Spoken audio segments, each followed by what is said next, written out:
Viraja TV. Odisha too soon establish electric vehicle fund to promote EVs.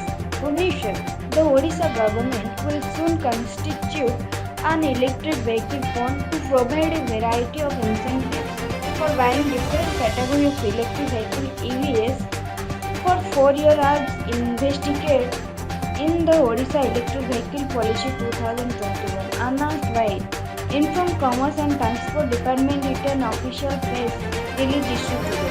According to the press release, for buying an electric two-wheeler, an incentive of 5% of the value of the vehicle will be provided, subject to a maximum of 5,040 wheelers.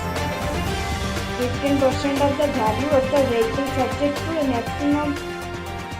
to a maximum raise 50,000. Thank you.